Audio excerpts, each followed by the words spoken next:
Parce que notre vocation est d'être au plus proche de vous, France 3 bouscule ses programmes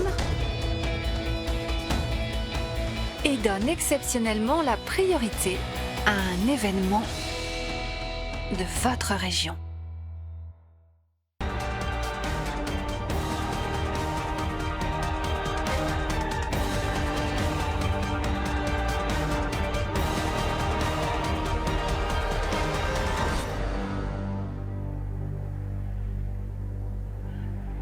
Bonsoir à tous, merci de nous rejoindre pour cette émission exceptionnelle consacrée aux terribles incendies qui ont frappé notre région cette semaine. Alors vous le voyez peut-être, nous sommes installés ici au PC opérationnel des sapeurs-pompiers du Var, à Bormes-les-Mimosas. Et pour mieux comprendre l'ampleur du désastre, regardons ces images aériennes tournées hier au-dessus du département du Var. Elles parlent d'elles-mêmes, elles sont très impressionnantes. Certaines zones, vous le voyez, sont totalement dévastées. C'est un paysage lunaire qui a remplacé les merveilleux massifs forestiers. Deux chiffres à retenir, ils sont éloquents et ils témoignent de la violence et de la vitesse de propagation de ces feux. Plus de 5400 hectares ont brûlé dans le sud de la France, soit l'équivalent de 7000 terrains de football. Avant de vous présenter nos invités et d'entendre leurs témoignages, retour en images sur ces multiples foyers qui se sont donc déclenchés dans la région cette semaine. Des milliers d'hectares ont été ravagés dans le sud-est et ça, ils payent un lourd tribut. C'est un résumé préparé par Marielle Lacoste. La Bastidonne, Carros, la Croix-Valmer, Artigues. Tout commence lundi avec le départ de 4 gros feux en région. Les premières flammes apparaissent dans le Vaucluse. Le Mistral souffle fort. De gros moyens aériens sont déployés. En 2 heures, une centaine d'hectares partent en fumée à la Bastidonne, dans une zone difficile d'accès. Je n'avais pas de nouvelles de mon mari. En fait, il a à peine eu le temps de sortir que le feu était déjà dans le jardin. Les rideaux ont pris feu. À Carros, au nord de Nice, le feu se déclara en zone habitée. 3 maisons vont brûler. Je crois qu'on fait partie des miraculés. Il y a tellement de flammes qu'on ne sait plus si on doit rester, pas rester. Puis un incendie se déclare à Artigues, dans le Haut-Var. Et dans la soirée, c'est au tour de la Croix-Valmer de s'embraser. 8 pompiers sont blessés, 300 personnes évacuées dans la nuit. Un lundi noir. Mardi, Bormes-les-Mimosas s'enflamme, la Bastidonne brûle encore. Vous avez eu peur? Ouais, on est là, on ne sait pas trop quoi faire. On vient là parce qu'on sait que c'est moins risqué, mais c'est vrai qu'on ne sait pas si le feu va passer, pas passer. Une nuit d'angoisse pour les habitants, évacués dans le Vaucluse. Et dans le Var, 10 000 personnes sont hébergées dans les villages voisins. Les pompiers sont sur tous les fronts. Mercredi, Carreau, près de Martigues et Peigné. La série continue. Montez dans le camion. 2 autres feux se déclarent dans les Bouches-du-Rhône. Le vent est toujours violent. J'espère que ma maison ne brûlera pas. Elle est où votre maison? Juste à côté. Dans le Var, le feu progresse dans les campings. Tout le monde se mobilise avec les moyens du bord. C'est mouvementé la fin des vacances, c'est dur. À Peigné, le feu d'origine accidentelle est fixé rapidement avec des moyens aériens. En soirée, le Premier ministre est en déplacement pour constater les dégâts. Jeudi, les pompiers luttent encore à Artigues. Plusieurs reprises menacent les villages voisins. Sur la côte, les touristes reviennent sur les plages et partout on découvre les mêmes paysages de désolation. Près de Ramatuelle, un site classé a été touché. On parle déjà de catastrophe écologique à propos des tortues d'Hermann en voie d'extinction. Plus de 5400 hectares ont brûlé cette semaine en région. Voilà des images terribles. Retour au PC opérationnel à Bormes-les-Mimosas et un petit tour de table rapidement pour vous présenter nos invités. Le colonel Frédéric Marchi-Leccia, bonjour. Vous êtes directeur adjoint du SDIS 83. Vous nous raconterez ce que vous avez vécu, les difficultés que vous avez rencontrées sur le terrain. François Arizzi, vous êtes le maire de Bormes-les-Mimosas et à ce titre, vous avez eu à gérer l'évacuation de plusieurs milliers de personnes. Vous nous livrerez votre témoignage. Et enfin, Florence Weiss, vous travaillez à Météo France. Vous êtes une spécialiste des incendies feux de forêt. Vous nous direz si c'est une année exceptionnelle ou pas. Ma première question s'adresse à vous, Frédéric Marchi-Leccia. Ce soir, tous les feux sont-ils maîtrisés? La situation est stabilisée? Ce soir, tous les feux sont fixés, c'est-à-dire qu'ils restent dans les limites qui ont été déterminées par l'action de lutte des sapeurs-pompiers et des services concurrents. C'est-à-dire que Ça peut brûler encore dans le périmètre. On est toujours dans la crainte d'avoir des sautes de feu qui reviennent et qui génèrent des reprises, notamment sous l'action du vent et des souches qui pourraient encore brûler en lisière. Donc la vigilance reste de mise et surtout pas de triomphalisme à cette phase des opérations. Alors la doctrine des pompiers, c'est d'agir sur les feux naissants et d'avoir les moyens pour ça.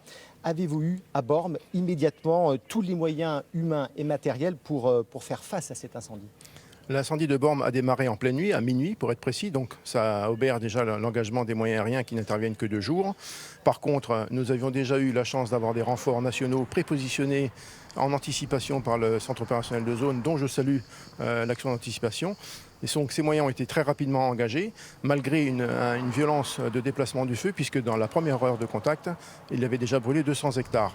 Ensuite, la solidarité opérationnelle a joué intercentre, interdépartemental et au niveau national, puisque très rapidement, des renforts sont venus de toute la France. Alors, je vais citer le président du syndicat national des sapeurs-pompiers professionnels qui dénonce de son côté le manque de moyens. Je le cite, on est toujours en flux tendu à la fois en termes de matériel et d'effectifs. Cela devient pathétique sur le terrain. C'est une réalité que vous vivez lors de ces interventions ? Lorsqu'une opération démarre, il est difficile d'avoir d'emblée les moyens nominaux pour y faire face. C'est pour ça que graduellement les renforts arrivent et qu'on finit par avoir les moyens nécessaires pour lutter efficacement contre le feu. Personne ne crachera sur des moyens supplémentaires, mais il faut savoir faire la balance entre le possible et le réalisé. François Rizzi, les plus beaux coins de la région sont partis en fumée en quelques heures. Êtes-vous ce soir un maire en colère ? Je suis d'abord un maire attristé de voir ce qui s'est passé et d'avoir perdu autant de milliers d'hectares de collines. Mais vous l'avez dit, un des plus beaux coins. Il y en a encore beaucoup d'ailleurs, et je reviendrai sûrement sur la commune. Il y a encore énormément de très beaux endroits. En colère, oui, bien sûr, parce qu'un incendie, je le dis clairement, je le dis fortement, un incendie qui se déclare à 23h, 23h, alors qu'on sait qu'on n'a pas de moyens aériens dans la zone où il s'est déclaré, je pense, c'est mon intime conviction, ce n'est pas forcément anodin. Alors comment s'est déroulée l'évacuation durant cette nuit du 25 au 26 juillet ? Je le rappelle aux téléspectateurs, 12 000 personnes ont été évacuées, dont de nombreux vacanciers.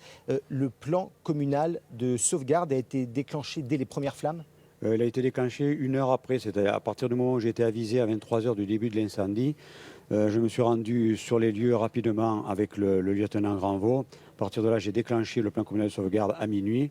À minuit 30, nous avons décidé de préalerter tous les campings et tous les centres de vacances qui étaient sous l'influence de la direction de l'incendie, puisque nous connaissions à la fois son intensité, le colonel vient de le dire, et à la fois la force du vent. Et à 2h du matin, nous avons décidé l'évacuation de tous ces établissements, ce qui a pu permettre pendant ce laps de temps la préparation de l'évacuation dans les établissements. Et ça s'est fait de manière, je dirais, très très fluide et sans aucune panique. Alors c'est un document exceptionnel que je vous propose de voir à présent. Il a été tourné par les pompiers. Il témoigne de la violence et de l'engagement physique pour combattre et repousser ces flammes. Direction Castagnier dans les Alpes-Maritimes. Commentaire Laurent Verdy. Des flammes comme seul horizon. Pour les pompiers, il faut agir vite. Protéger les habitations avant que le feu ne les atteigne. C'est un travail de fourmi à la lance à eau, face à un ogre qui dévore tout sur son passage. En plus, les soldats du feu doivent gérer leur réserve en eau. Ouais Olivier, là, le feu arrive droit sur nous, là, au chemin de la Croix. Il y a un gîte positionné. Je peux aller à l'économie, on l'arrête quand il arrive aux maisons. Poussé par le vent, le feu progresse vite, trop vite.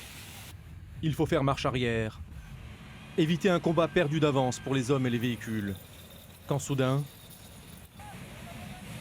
prisonnier de l'incendie, ce camion doit se dégager.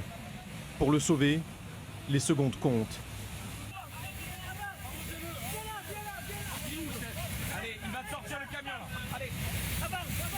Armés d'une lance, les pompiers essaient de repousser les flammes.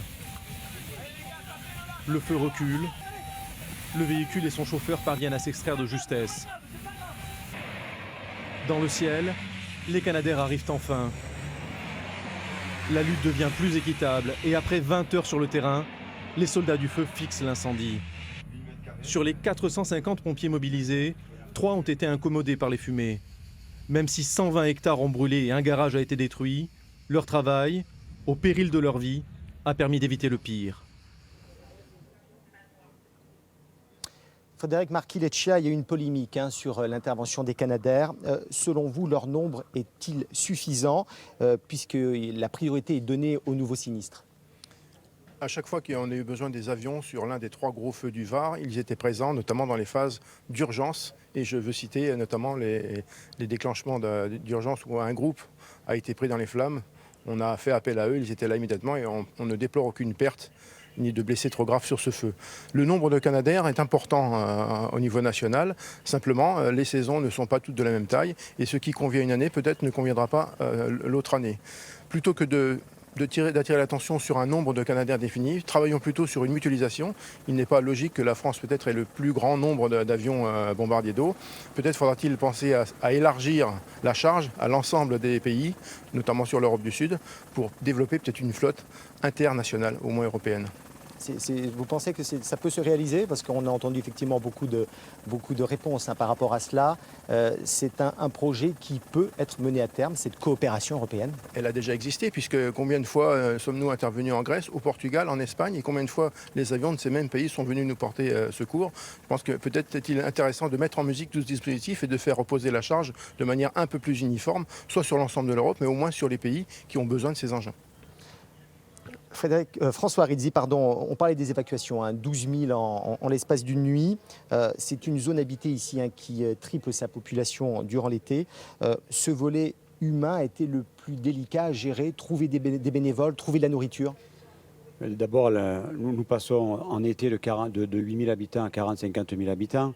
Nous avons ouvert immédiatement nos salles communales. Nous avons eu l'aide aussi des voisins, donc mes amis maires de la Londe et du Lavandou qui ont ouvert leur propre salle municipale afin de pouvoir accueillir le maximum de personnes. Et immédiatement derrière, des bénévoles se sont fait recenser, nous ont appelés en mairie afin de prêter leur aide.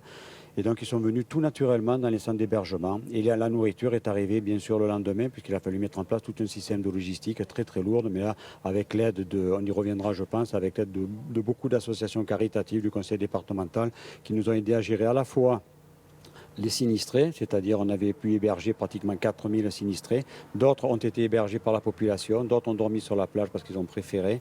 Et après, il a fallu aussi assurer toute la logistique de nos 550 sapeurs-pompiers présents sur le site. Alors, on va voir un reportage là. Et au-delà des drames humains que provoquent ces incendies, il y a aussi des conséquences économiques et pas des moindres. Deux de nos journalistes ont rencontré à Bormes-les-Mosins un entrepreneur, un apiculteur et un viticulteur. Pour eux, les lendemains s'annoncent difficiles. Reportage Sophie Acarias et Laurent Esnault. Vous voyez, il y avait des hangars, ils ont fondu sous la chaleur. Là, il y avait les ateliers avec le bureau, le magasin. Voilà quoi. Donc tout autour, il ne reste plus rien. Vraiment plus rien. Terrible spectacle de désolation. Carcasses de caravanes, tôles tordues par les flammes. Il ne reste quasiment rien de cette entreprise. 20 ans de travail, partis en fumée. Le bureau, il est là, et le magasin, il est là. Voilà. Donc, effectivement, il est un peu morflé. Ouais. Rien. Sur le lieu du sinistre, les clients se succèdent en quête d'informations. Je ne me souviens même plus, je vous connais, mais le nom, je l'ai plus en tête. Votre numéro, je ne l'ai pas. Le contrat, je ne l'ai plus. J'ai plus rien. Oui, je me doute. Avec parfois un petit miracle. Ah ben, je suis content pour vous. Vous savez quoi, moi, du moment que les quelques clients qui sont en bas, qui ont leurs affaires, n'ont pas été touchés, eh ben, ça me fait du bien aussi. Mais le feu ne s'est bien entendu pas arrêté là. Quelques dizaines de kilomètres plus bas, il est venu lécher les vignes, toutes proches de la mer. Quand on s'approche, on voit qu'effectivement le feuillage est complètement séché. Donc, si vous voulez, ça fait 2 jours. Et le raisin, pareil. Donc, on n'aura pas de récolte puisque de toute façon, le raisin est cuit. Sur cette vigne que vous voyez, il y a 90% de pertes. Sinon, sur la totalité de la propriété, je pense qu'on va avoir entre 10 et 15% de pertes. Les arbres, les vignes, mais aussi les insectes. Là, voilà, il y avait les éleveuses là-bas. Rémi, lui, est apiculteur. Il n'a pas encore pu vérifier tous ses ruchers, mais celui-ci a presque entièrement disparu. Là, c'était des éleveuses. Elles nous produisaient des rennes. Et cette année, c'était pas si catastrophique. Et là, on le voit bien qu'elle était belle en plus, celle-là, parce qu'on voit encore la cire.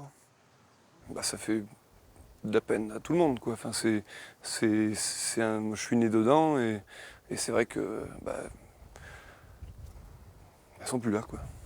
L'an prochain, il n'y aura pas de miel de bruyère de Bormes. Mais Rémi garde bon moral, cet incendie n'a ôté la vie à personne. Et nous allons retrouver Laurent Verdy en direct du camp du domaine à Bormes-les-Mimosas. Laurent, des milliers de personnes ont été déplacées dans la nuit de mardi à mercredi. La vie a-t-elle repris son cours dans ce camping ? Oui Olivier, ce camping de Bormes-les-Mimosas ressemble aujourd'hui à n'importe quel autre camping varois. Et pourtant, dans la nuit de mardi à mercredi, 3000 personnes ont été évacuées ici. Difficile de l'imaginer aujourd'hui, mais les flammes étaient à 700 mètres des tentes. Je me trouve actuellement en compagnie de la famille Sabot, une famille habituée du camping depuis plus de 40 ans. Expliquez-nous comment est-ce que vous avez vécu cette nuit-là ? Relativement calmement, parce que nous on a eu la chance d'être réveillés en fait au début de l'incendie, donc on a eu le temps de se préparer, évacuer. Avec d'autres voisins, on a réveillé ceux qui dormaient, et puis on a attendu la sirène, et au moment de l'évacuation, on était prêts, on est parti tranquillement. Dans quel état d'esprit vous êtes aujourd'hui ? Serein, parce que bon, déjà le vent est tombé, donc c'est déjà une bonne chose. Et puis voilà, la vie a repris son cours. Les enfants ont repris leurs activités au sein du camping, avec les animations, les choses comme ça. Voilà, il reste une semaine de vacances qui va se passer comme avant. Vous l'avez vu, la vie continue. Certaines réservations ont été écourtées, mais la direction l'assure. Beaucoup sont maintenus pour le mois d'août et le camping afficherait d'ailleurs complet pour ce mois-là. Merci Laurent, et j'aimerais que l'on parle avec vous à présent des conditions climatiques. Florence Weiss, pourquoi autant d'incendies se sont-ils déclarés ces jours-ci ? En fait, c'est la coordination d'une très grande sécheresse qui sévit depuis le début de l'été, puisqu'il n'a pas plu ici depuis le début du mois de mai. Donc on a une sécheresse très forte sur l'ensemble de la région, extrême sur le Var et sur les Bouches-du-Rhône, et d'un épisode de Mistral qui a duré 3 jours et qui, lui, n'est pas exceptionnel. Les Provençaux le savent bien, le Mistral souffle toute l'année.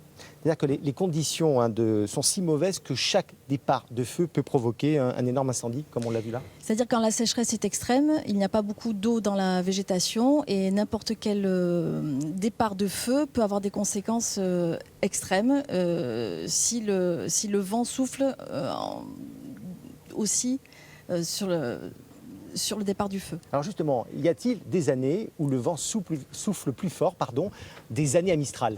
Oui, on a une très grande variabilité dans le vent sur l'été, et mais cette année, on se retrouve dans une année normale. À Marignane, on a 12 jours de Mistral sur un mois de juillet normal, et cette année, on a 10 jours de Mistral, donc on est dans une moyenne. Ça peut aller de 2-3 jours à une vingtaine de jours sur un mois de juillet.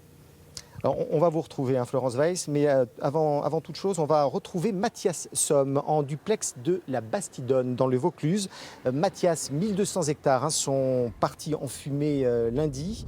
C'est une véritable catastrophe écologique pour cette partie du département. Bonsoir, ici la désolation a complètement remplacé une forêt florissante il y a encore quelques jours. Sous nos pas, les cendres ont complètement recouvert le sol. Alors oui, les pompiers ont rapidement maintenu ces feux, mais sous les cendres, les racines de tous ces arbres ont continué à brûler. Il aura fallu attendre que les pompiers noient complètement ce feu pour les épargner. Autre problème, vous l'avez mentionné tout à l'heure, la faune, certaines espèces n'ont pas eu le temps de fuir devant l'arrivée brusque des flammes. Certaines d'entre elles pourraient être en extinction locale. C'est le cas d'environ 150 tortues d'Hermann dans le Var. Dernier point sensible, c'est la pollution qui émane des flammes, de la fumée des flammes, toxiques, notamment pour l'homme, même si on ne connaît pas encore toutes les conséquences sanitaires. Les questions de l'examen avant. Merci Mathias. Alors je reviens vers vous, Florence Weiss. Le Var et les Alpes-Maritimes sont particulièrement touchés avec des cumuls de précipitations particulièrement faibles depuis le mois de mai. Le déficit pluviométrique serait de l'ordre de 70 à 90%, vous me le confirmez ? Oui, c'est ça. On est à 70-90%, voire on a moins de 5% des précipitations normales sur tout le littoral varois. Alors, certaines zones portent encore les stigmates de la sécheresse de l'an passé. Cette végétation morte aussi, ça pose problème ? Alors, c'est plutôt mes collègues de l'ONF qui sont spécialistes du comportement de la végétation, mais on sait que l'année dernière, c'est les Bouches-du-Rhône qui ont été très, très contraintes en termes de sécheresse et de température élevée. Et c'est plus les Bouches-du-Rhône où on a à la fois une végétation vivante dont on connaît à peu près, on arrive à simuler la sécheresse, et une partie de la végétation qui est morte de l'été dernier. Et donc, en fonction de cette connaissance de terrain, grâce à nos collègues de l'ONF et des remontées des SDIS, nous agissons en conséquence et nous augmentons le danger d'incendie quand nous faisons les prévisions. Alors justement, durant ces terribles incendies, les sapeurs-pompiers se sont engagés jour et nuit. Comment gérer la fatigue des hommes sur le terrain? Une de nos équipes a rejoint les soldats du feu à la Bastide Don Mirabeau. Ils sont véritablement épuisés, surtout après 4 jours de lutte contre les incendies. Reportage Nathalie Demier, Frédéric Renard. On se retrouve tout de suite après. Ça fait 2 jours que j'essaye de dormir là. C'est votre salle de repos. Voilà, c'est ma pause et mon dortoir. Les heures de sommeil sont rares. 4e jour sur le feu pour cette jeune femme pompier volontaire. Dès son arrivée, elle est dans une situation d'urgence extrême. Elle se réfugie en courant dans le camion avec les autres pompiers. Ils s'équipent de masques à oxygène et déclenchent l'autoprotection, de l'eau pour refroidir le véhicule en attendant que les Canadair larguent sur eux. C'est effrayant parce qu'on a le feu partout, on est envahi, on a de la fumée, on a le stress. Qu'est-ce qui vous est passé par la tête À ce moment-là que c'était fini. J'allais y rester, voilà. Le stress amène la fatigue, une fatigue décisive dans ces feux de longue durée. Il ne faut pas se fier aux apparences. L'impressionnant combat contre les flammes n'est pas le seul à risque. Pendant le noyage, certains se relâchent et parfois se blessent. On suit nos chefs de secteur, ils essayent de calmer un peu pour éviter qu'on soit trop fatigué. Mais mieux on fait le travail, moins on revient, quoi. Même calme apparent au poste de commandement. Une petite reprise au niveau de la cavalerie.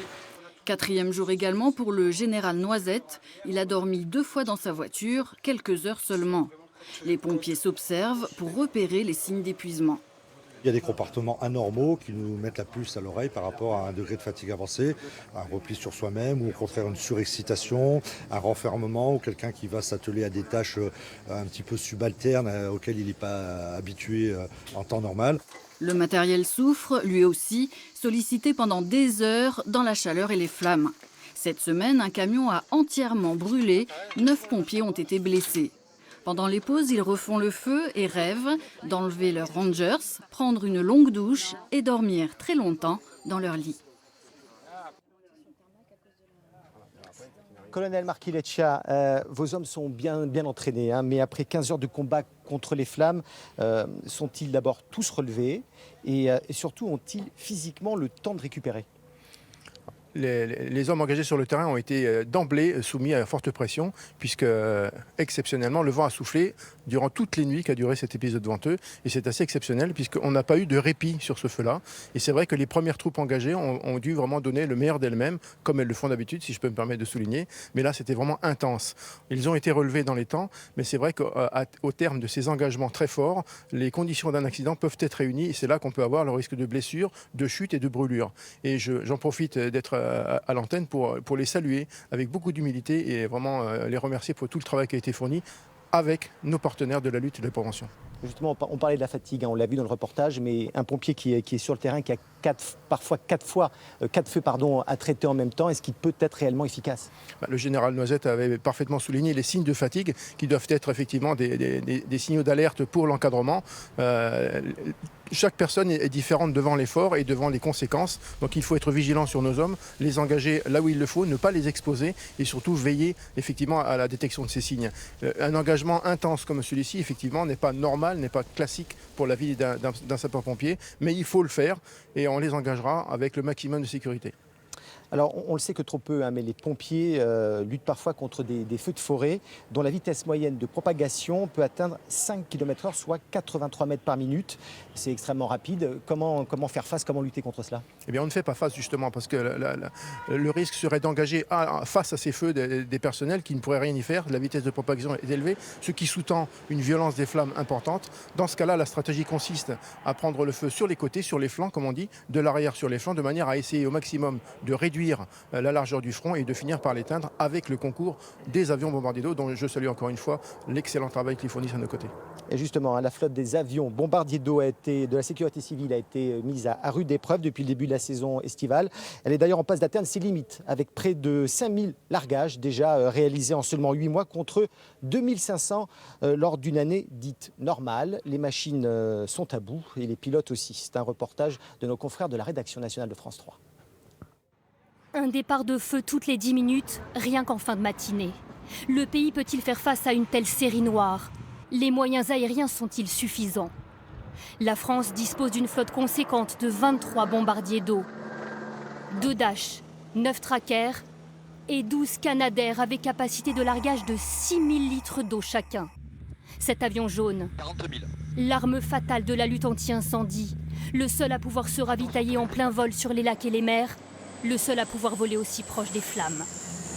Mais aujourd'hui, le syndicat de pilotes est inquiet. La situation est catastrophique. À l'heure où je vous parle, eh bien, nous avons 13 avions qui sont opérationnels. Donc un tiers de la flotte est au sol. Nous devrions être 84 pilotes opérationnels. Nous sommes aujourd'hui un peu plus de 70. Donc parfois des avions ne sont pas armés par manque d'équipage qualifié.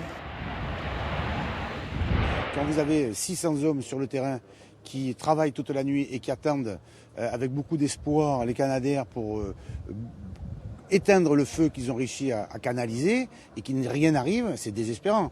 Et pour nous, pour notre territoire, pour notre région, c'est un désastre écologique, c'est un désastre économique, c'est un désastre touristique et c'est un désastre humain. Alors, prenons les taureaux par les cornes, achetons des Canadair. Le ministère affirme que 19 avions sont engagés, mais sont-ils en bon état ? Les Trackers arriveront en fin d'exploitation dans les 3 prochaines années. Les Canadair, avions très performants, sont à la moitié de leur durée de vie. Les pannes se multiplient. Nous avons pris la décision, le ministre d'État, ministre de l'Intérieur l'a indiqué il y a maintenant plusieurs semaines, de compléter notre flotte aérienne parce que c'est indispensable. Et c'est la raison pour laquelle nous avons décidé d'acheter 6 appareils qui viendront moderniser et compléter notre flotte. Face à l'ampleur des feux, la France a sollicité l'aide des pays voisins. Cette coopération européenne fonctionne-t-elle ? Nous avions demandé à nos collègues italiens de pouvoir nous envoyer un Canadair supplémentaire, comme nous avions envoyé nos avions au Portugal. Mais cette entraide se heurte à la réalité du terrain. De nombreux pays européens sont aussi touchés par les incendies. Chacun garde donc ses moyens pour y faire face. Florence Weiss, peut-on craindre de nouveaux incendies au mois d'août et au mois de septembre ? C'est un peu tôt pour le dire, mais ce qu'on sait, c'est qu'on a une sécheresse qui est au-delà de la normale. On a des niveaux de sécheresse d'un début septembre, d'une fin d'été. Et a priori, dans les prochains jours, on ne voit pas de précipitations significatives, au moins sur le littoral du Var et sur le sud des Bouches-du-Rhône.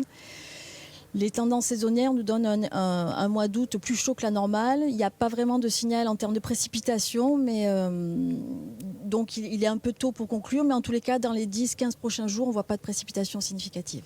Et c'est un changement climatique ou un réchauffement climatique ? Alors sur le réchauffement climatique, oui, en termes de température, ça fait plusieurs mois, plusieurs saisons, on est au-dessus des normales. Et quand on regarde les températures moyennes depuis des dizaines d'années, depuis le début du siècle ou depuis les années 50, il y a vraiment une évolution en termes de température. En termes de précipitation, c'est plus délicat parce qu'on a une très forte variabilité interannuelle.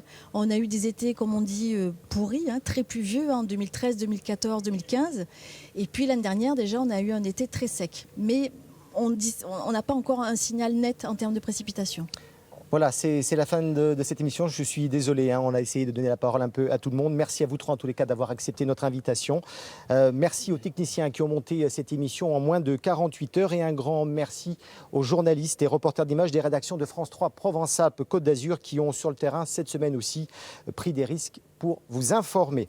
Cette émission leur est dédiée. Voilà, excellente fin de soirée à tous sur France 3 et à très bientôt j'espère. Au revoir.